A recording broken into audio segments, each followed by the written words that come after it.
countdown. Listen.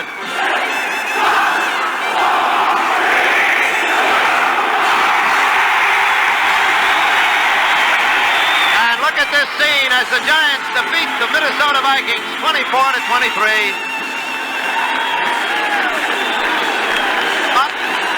Alex Webster on the shoulders in a tremendously emotional thing here at Yankee Stadium. With the Giants getting off with a stunning upset over Minnesota 24-23. Well, thank you so much for taking time out of your day to check out this video. And welcome to the Gridiron. Before I get started, I just want to say thank you so much to everyone out there who's been watching my videos. Thank you. If you could maybe give this video a thumbs up or possibly leave a comment below, maybe even share this video, it would mean so much to me. But anyway, just thank you so much for just taking time out of your day to check out this video. Thank you. Well, the New York Giants. Now, the rookies and apparently some select veterans are in, I guess, not so much started training camp, but there's like no media access at all or anything.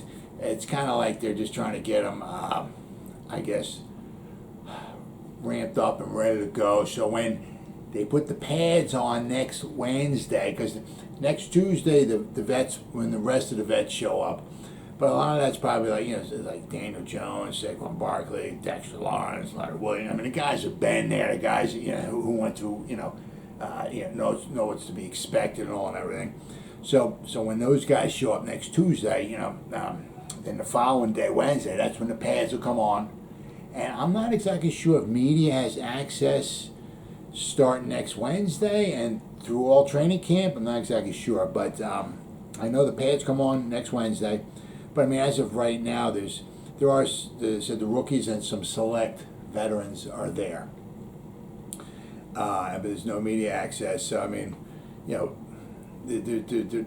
as far as I know, they're not like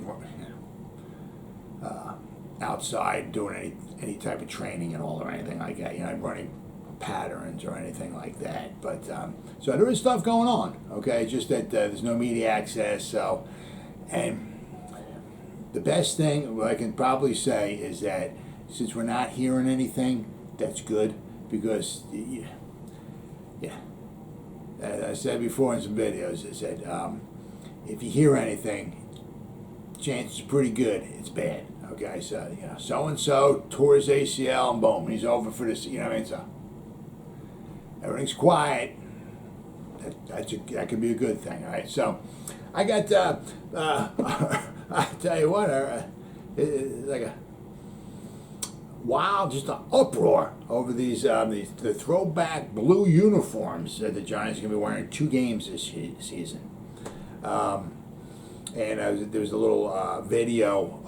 LT came in and he was Saquon, I guess, was in the dressing room or the locker room, whatever. He had his headphones on. He was listening to some music, and there's a little video of LT coming in on I guess by a limousine and all that. And he comes into the stadium and he gets into the locker room and he sits down. He hits Saquon on the arm, and Saquon looks at him. He hands him his throwback jersey. He said, "This is for you." I think he says "homie." It was something like that. But so apparently we're gonna have 2 games where we have the throwback blue uniforms. All right, so we're gonna go over that, and then there's another article I just wanted to bring up real fast. It's from SB Nation. All right, and they got 5 free agents who might still be worth a look for the New York Giants coming in. Obviously this, late in training camp and all and everything. But they got a list of 5 guys who are still available, right? Who still might be worth taking a look at. For the most part, they're relatively cheap, all except for kind of maybe one of them. Okay, but they got some good points, because pretty much all the guys, the 5 guys that they brought up, all can really kind of help out some of the positions on the Giants roster right now that are a little thin as far as some depth. Okay, so let's take a deep dive, shall we, into these 2 articles here, all right? The first one, Giants announced return of throwback blue uniforms for 2 games in 2022. And from SB Nation, 5 free agents who might still be worth a look. All right, the New York Giants. Here we go. The Giants announced the return of the throwback blue uniforms for 2 games in 2022. So, let's see. There we go. We got some pictures here, too. Saquon. His picture cracks me up. Giants are turning back the clock to 1987. Not such a good idea in a way, because in 1987 they had a losing record. So, I mean, it would be like maybe turn it back to 86. 86, 90. 90 wouldn't be bad. 87 losing record. Nah, it's not too good. Right? I mean, 84, 85, 86, 88, 89, 90. Right? Right? There's 6 years there, and then the one in 84, 85, 86, winning seasons. 88, 89, 90, winning seasons. The one losing season had 1987. So let's turn the clock back to 1987. Oh, my God. All right.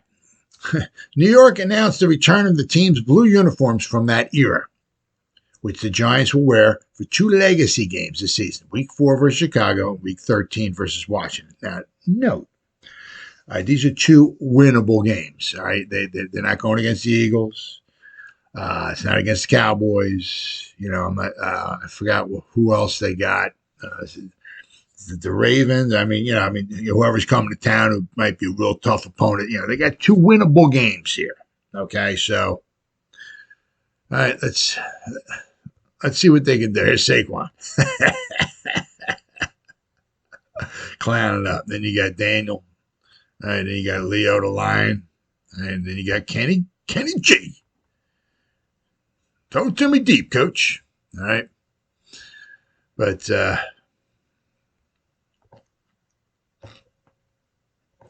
return of the team's red and white trim blue jerseys is intended to evoke memories of the Giants of the 1980s and 90s, a span of time that included 2 Super Bowl triumphs, Super Bowl 21, Super Bowl 25. Earned by teams headlined by stars such as Lawrence Taylor and Phil Simms. Taylor even appeared in the team's announcement video in which he handed off a throwback jersey to current running back Saquon Barkley. Yes, he did. It was like a minute long. Fast video. Right? New York will fully lean into the throwback aesthetic when it hosts its 2 legacy games, so they're going all out for these. It's just not, here's a jersey, here's a throwback jersey, you wear it, at the end of the game, give it to us, we'll wash it, and that'll be it. No, they're kind of going all out, okay? They're painting the field at MetLife Stadium to match the Giants' end zone art from Super Bowl 21, cool, and plastering the walls with period-appropriate branding. Interesting. This era obviously still holds a special place in the hearts of Giants fans. Giants president John Mara said in a statement released by the team, "Our teams during that time featured legendary players, some of the best in our franchise's history, and these uniforms remind us of what was accomplished through those years. We are thrilled to wear that uniform again." So, all right, and we got, let's see here. The Giants are the latest addition to what is becoming a lengthy list of teams that have introduced new uniforms or helmets for the 2022 season. But there's also a reason for that, too. Okay? Thanks to the end of the league's one shell rule. So, you can't, it's the one shell. Basically, you get one helmet. That's it for the whole season. So, instead of, I just don't. It's a multi-billion dollar operation, and the guys are, here's your one helmet for this.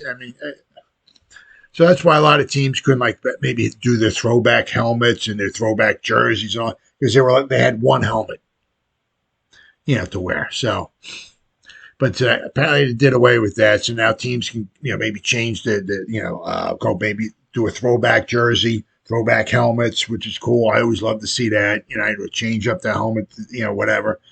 So I mean, so that I like. I'm really glad that they did away with that. All right.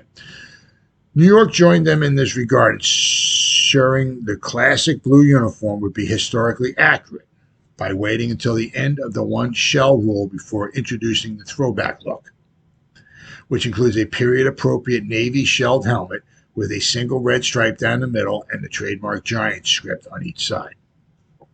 Oh, yeah, I mean, certainly going to bring back, oh, yeah, absolutely. Previously, the Giants had blended details from that era, such as the white road version of the 90s, the 1980s, and the 1990s uniform, with the current color of their helmet, which is more vibrant and was visually pleasing, especially during night games. Now they're going full throwback, much to the delight of the Giants fans everywhere. I enjoy it. I mean, I'm not thrilled over the moon. I mean, it is what it is. I'm an old fart. And to me, the throwback is what they got on right now. Because when I first started watching football, I mean, unlike probably most of you, it was 1970. First time I turned it on, or actually remembered watching, Fran Tarkenton was walking up on the center, looking, calling the signal. He had the little NY on the side. He had the number 10 on the, I mean, so basically kind of what they're wearing now is what they were wearing back then. That was, to me, what they're doing now is like, this is the throwback, all right? So I'm, for me, I'm more happy what they're doing, what they're wearing normally. I mean, it's nice. I mean, I'm not totally thrilled over the moon about it, but it'd be nice to I guess, to see it back. I think more people are more excited about it than I am. This uniform represents a significant part of Giants history, and we have often been asked by our fans if we would ever wear it again. Giants Chief Commercial Officer Pete Julie said, "We started the uniform process with the NFL 2 years ago, and we're excited to see it come to life for 2 games this season. These legacy games will connect generations of Giant fans." I mean, yeah, it's nice. It certainly will. I mean, there's Saquon, right?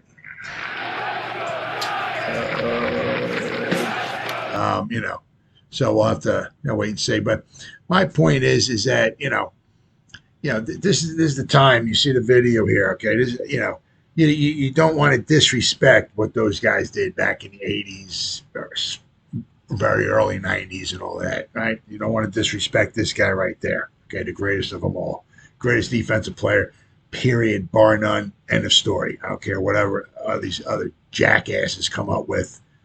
Saying, Aaron Donald's better than, no, absolutely freaking not. The greatest of all time is right there in the red jacket. But you don't disrespect those guys, okay? It's not like, yeah, let's put the jerseys on, man. We look cool. Yeah, this is awesome. Woo, here we go. Yeah, we go out in the field and we play Chicago week 4 and we lose 28-3. Yeah, that's not happening. There's 2 legacy games. There they are, baby, right? Chicago, October 2nd and December 4th. Okay, so what it is, all right, is October 2nd, okay, you go out there against the Bears. Here's your jersey. All right, we're gonna paint the end zones and all this stuff and hang banners and whatever. It's going to feel like 1987 all over again, right? It's going to be fantastic, right? The purpose of the jerseys, all right, is it brings you back, gets the crowd fired up, the team fired up. So you're supposed to go out there and really, at least the bottom of the bottom, win the game, all right? You really should, really do a little ass whooping on your opponent, right? I mean, we kicked the last second field goal and we won 16-50. Yeah, okay, that's cool. Yeah, I mean, the purpose of the jersey, get everybody fired up, right? The ghost from the past. I mean, you should see Harry Carson out there, Leonard Marshall, and LT, and right?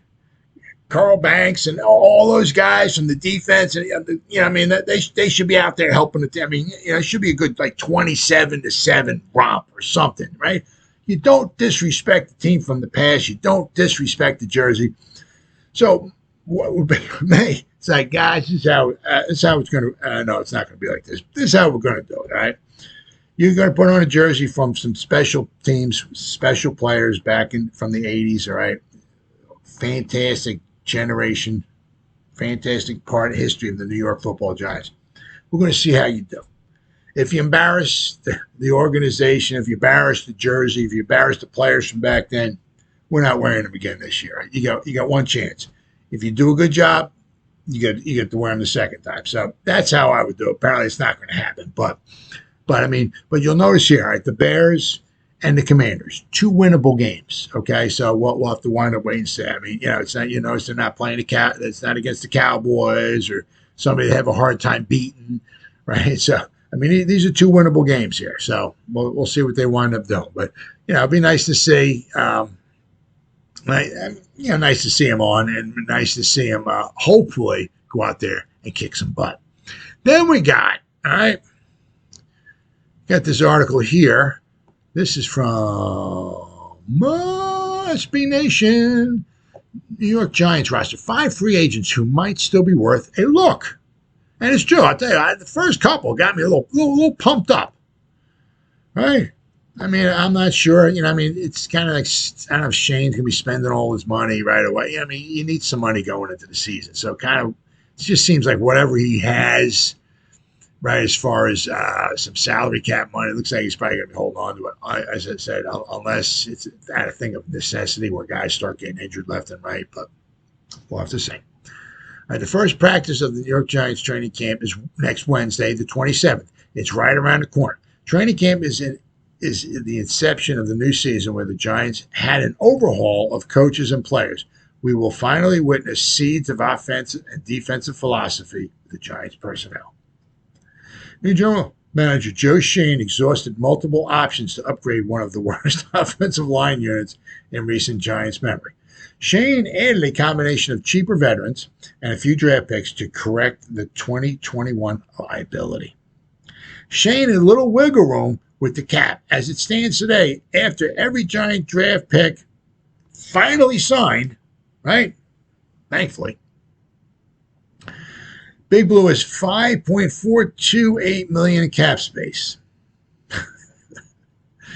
Not a heck of a lot. But as I brought up, I mean, if I don't, I'm just throwing out there, if they were to let Oshane Ximines go, if they were let maybe Darius Slayton go, they could save themselves a little bit extra money there. So I mean, let's keep an eye on that too. But as of right now, $5.4 million going into the season. Whew, that ain't much. Right? Cap space per over the cap. Surely the Giants will want some space during the season to accommodate unforeseen injuries or situations. Oh, yeah, absolutely. It's also possible that Schoen and the Giants will sign a few veteran free agents at the start of training camp once they gain a glimpse of the roster on the gridiron. Last year, the Giants signed offensive lineman Joe Looney, wide receiver Damian Willis, and linebacker Todd Davis a few days into training camp after waiving Tyquil Mazzell, placing Rice and John on reserve COVID-19, and terminating the contract of Kelvin Benjamin. Oh, my God, what a freaking fiasco joke that was. Holy cow. The cap situation is tight, so any contracts given out now will need to be minimum types of deals. When the last regime assured their role in 2018, the Giants added 3 veteran free agents in the middle of July to compete for a roster spot. Here are 5 names that might interest the 2022 Giants heading into training camp. Now, the first one, I can certainly see, right? Jimmy Smith, cornerback. Giants secondary lacks proven depth and just lost its most talented asset in James Bradbury. I remain optimistic about Aaron Robinson, and Adoree Jackson is a solid starting cornerback. But who else will start outside if one suffers an injury? And, Adoree Jackson's had some injury history, right? Thankfully, not so much last year, but prior to that, yep. And Aaron Robinson, he missed time last year. He had a muscle core. He had some surgery done, right? So he missed some time last year as well, too. So, to think both those guys are going to make the whole season without something going wrong, you might be asking a bit much. Smith is 6'2", 210 pounds, nice size. cornerback who's played with the Baltimore Ravens and Don Wink Martindale since he was selected at 27th overall in 2011. He was his first rounder. He played 293 total snaps last season with 2 passes defended, 1 penalty, and no touchdowns surrendered. The primary issue is his age, right? But I'm saying we're not bringing him into a 4-year contract. He's just about to turn 34 years old. Do the Giants have room for an older, declining player on their roster who worked with defensive coordinator Wink Martindale for years? Or they instead roll the dice on a young player? Right?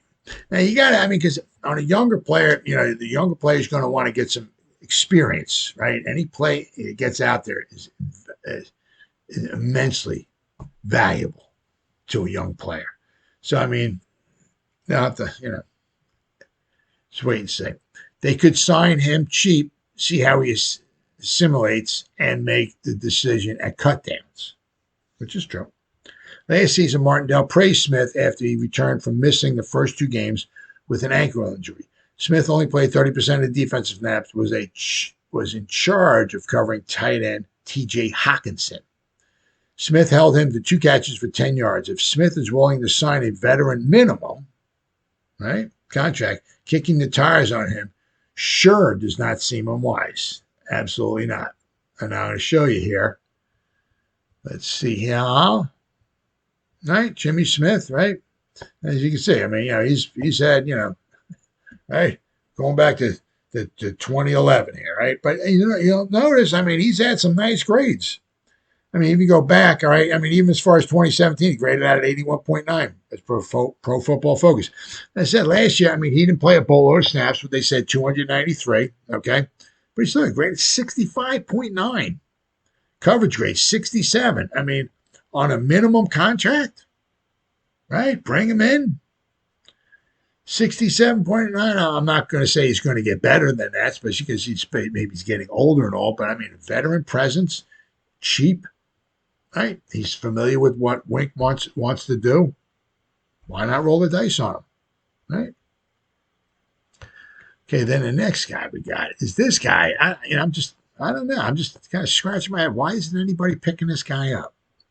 Alexander Johnson, the 2018 undrafted free agent out of Tennessee, impressed immediately after he signed with the Denver Broncos. Johnson went undrafted in 2018 after he was accused of a crime. But he was acquitted and made the Broncos' final 53-man roster.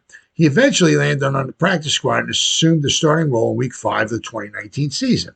According to Pro Football Focus, Johnson ranked in the top 10 twice in overall defense at linebacker while finishing second in limited snaps as a tackler in 2021. I'm going to show you some of his stats in Pro Football Focus in just a minute. Johnson tore his pectoral muscle in Week 6 last season. It was against the Raiders. The Broncos' rush defense suffered mightily after that. Denver let head coach Vic Fangio and his staff go, and the 30-year-old linebacker remains unsigned. The Giants lack reliable linebacker depth. Yes. Okay.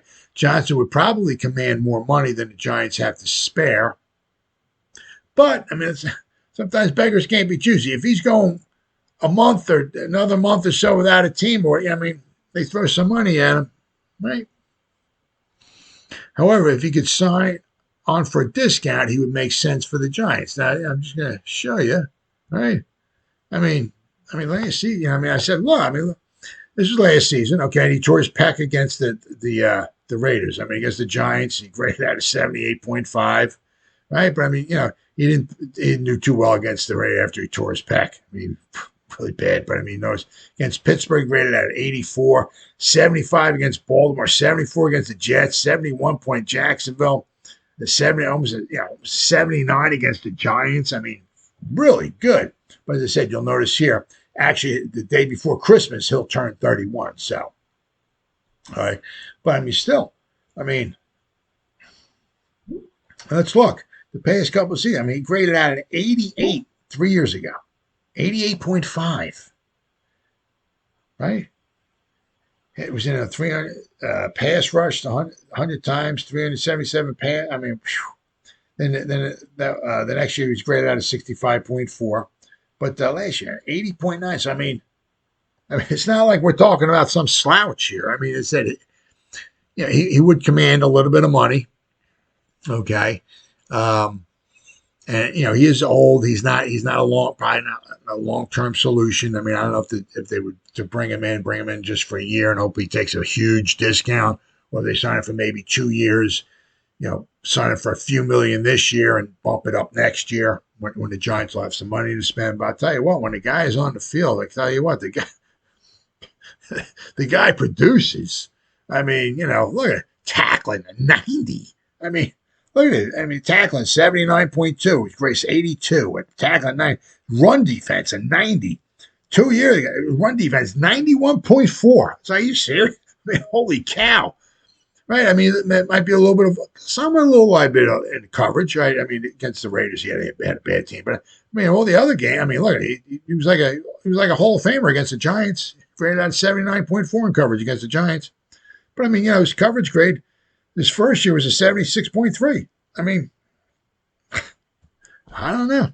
Just makes you kind of wonder, why did somebody wind up trying to jump on it? But I'll tell you what, I mean, that's certainly somebody to think about. I mean, because the Giants, they got a bunch of young guys without a lot of experience, right, in the middle. So, but we'll see. Now, this guy might definitely be out of the Giants' range. Now, a little familiarity with the Giants because he was drafted by the Giants, and he has a Super Bowl ring with the Giants, right, after the 2011 season. He won a Super Bowl with us. I want to put Sheldon Richardson in this spot, but his price tag would be too hefty. The former Giant left the Big Apple for Minnesota after a solid 2013 season. Same thing like Dalvin Tomlinson. I don't know. The Giants draft these defensive tackles, play 4 years with the Giants, and they just let him go to Minnesota. Okay. And I'll tell you, I'm going to show you some of his grades. I mean, he had some nice – Linval Joseph had some nice grades in Minnesota. I don't know. Andre Patterson accepted the defensive line coach job for the Vikings in Joseph's first season in Minnesota. So, once again, there's familiarity there. Joseph made 2 Pro Bowls playing under tutelage of Patterson. The only thing is that Linval Joseph is, kind of going on his way, his way down. I mean, he's not still ascending, I mean, he's kind of, going on his way down. All right. Joseph played the last 2 seasons with the Los Angeles Chargers. In 2 seasons, Joseph earned 42 pressures and a sack with the Chargers while playing solid overall run defense at the nose technique and 1 shaded position. Joseph is now 33 years old, coming off a 2-year, $17 million contract with the Chargers. So we're looking at, what was it, $8.5 million a year. Now, he's not going to get $8.5 million a year now, but I mean, even if you look and just say, I don't know, 5 or 6, that would be a little tight for the Giants, right? Joseph has made plenty of money in his career. Joseph could still be out of the Giants' price range, which is quite possible. Still, it would be great to see him return to the team that made him a second-round pick with a coach that maximized his skill set. Absolutely, right? Let me see. I mean, when he was in Minnesota, he graded out a freaking 90 in 2017, a 91 in 2015. Graded out at 80. This is where Patterson, the coach, right? Right? This is what he did with the Giants, 53, 66, 71, 73. But then these 3 years there, 91 and 80 and a 94. I mean, wow.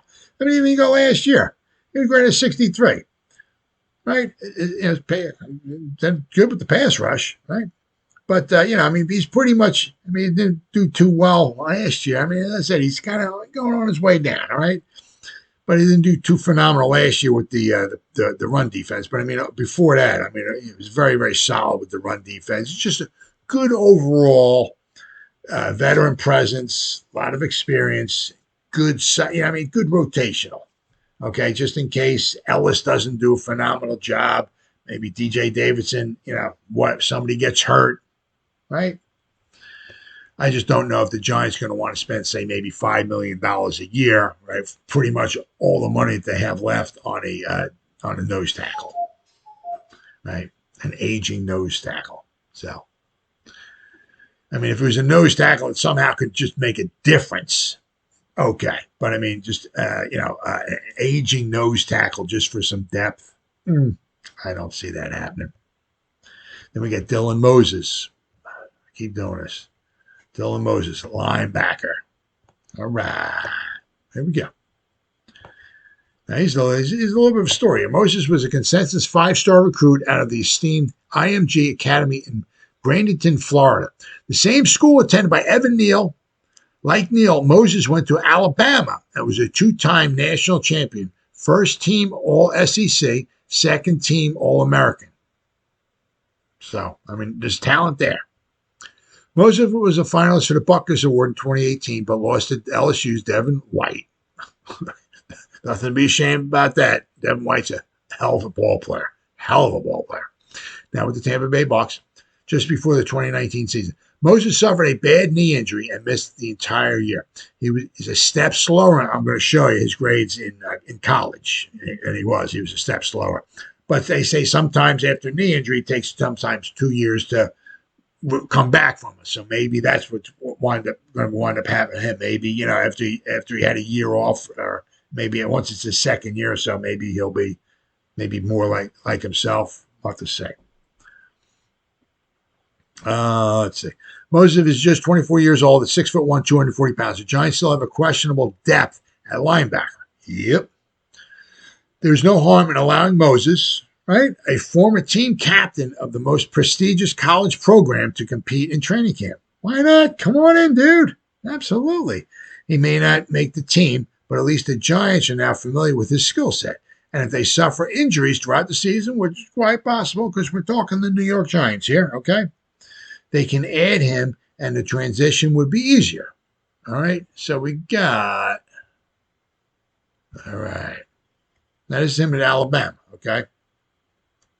Now, what is this? What year is this? 2020, okay? As I said, you'll notice, I mean, his first year he graded out of 78, then he was 67. Then, when he came back after he got hurt, right? He came back, he was like a step slower. Right? So he graded out of 56. He seemed like he took a little step back. But, I mean, what's the harm? I mean, what's the harm in just bringing him in? I said he may not make the team. Okay. If he makes the team, he does. If he does, he doesn't. But, I mean, he was an All-American, 2-time national champion. He was there with Alabama, right? Giants could use some depth at the linebacker position, right? Why not bring him in? But it is what it is. There's a lot of guys out there. That could be in this kind of category. And the last one we got is Hunter Bryant, tight end. Bryant was a productive college tight end at the University of Washington, and many draft pundits were excited about his chances as an NFL prospect entering the 2020 draft.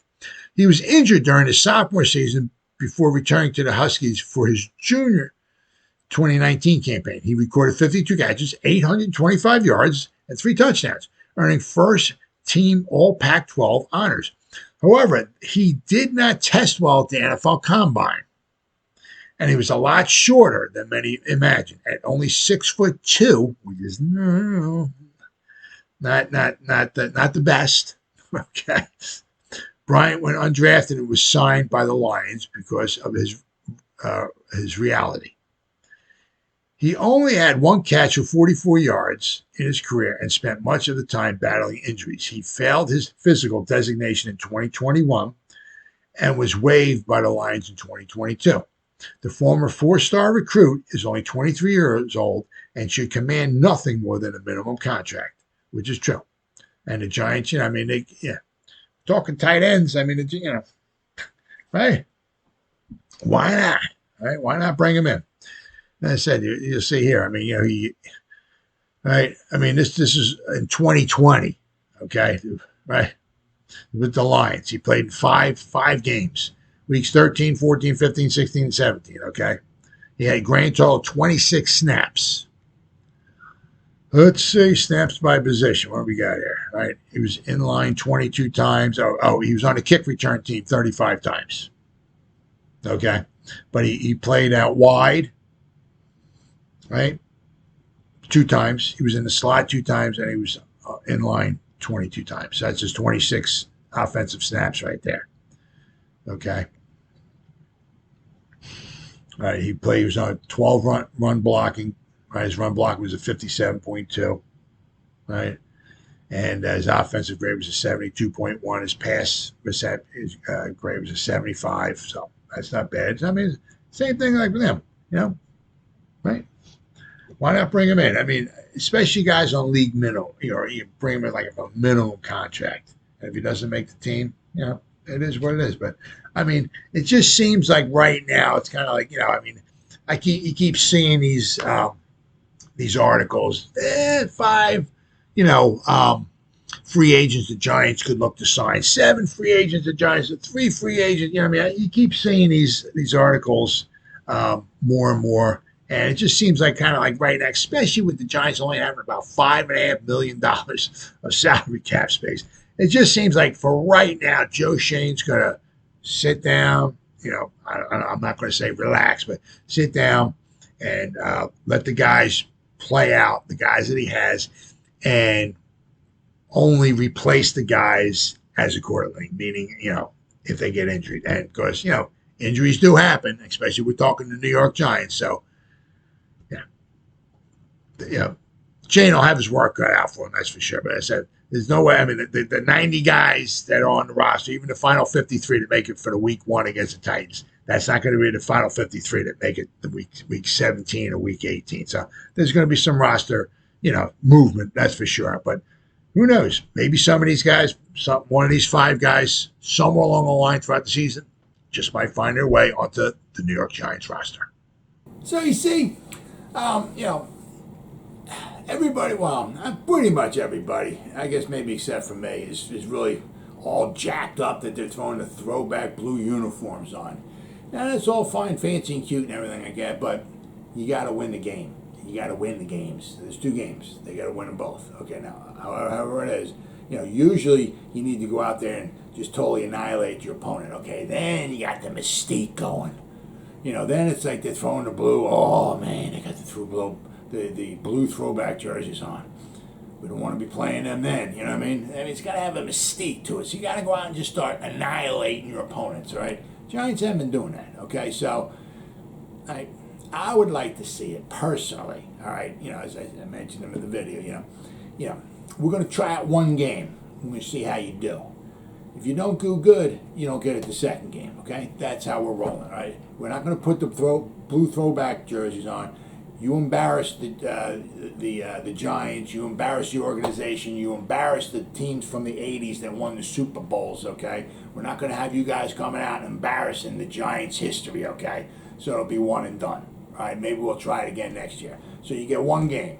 You kick ass, all right? Then you get it for the second game, and we'll take it from there. And as far as the 5 free agents, now a couple of them here, certainly worth, like Jimmy Smith, he was with the Ravens, right? Wink. Martindale, right? Familiarity. He's on the end of his career, okay? Would be relatively cheap. Good, solid veteran presence in there. Just have him just for the year. Why not, right? Then the other one, Alexander Johnson, right? His tore his pectoral muscle, I believe it was, when he played, the Raiders last year. So, but tell you what, he had some good games there. Why not? He's out there. Why not bring him in? The Giants are thin in that area anyway. So, there are certainly some guys out there, okay, who the Giants could certainly bring in and take a look at. It seems like right now they just kind of want to roll with the punches, roll with the guys that they got. Whatever money they got, spend it out of necessity. We need this. We need a safety. We need to go out and we need another wide receiver. We need to go out and spend some money to get a wide receiver. So it looks like they're just going to go out and spend pretty much out of necessity now.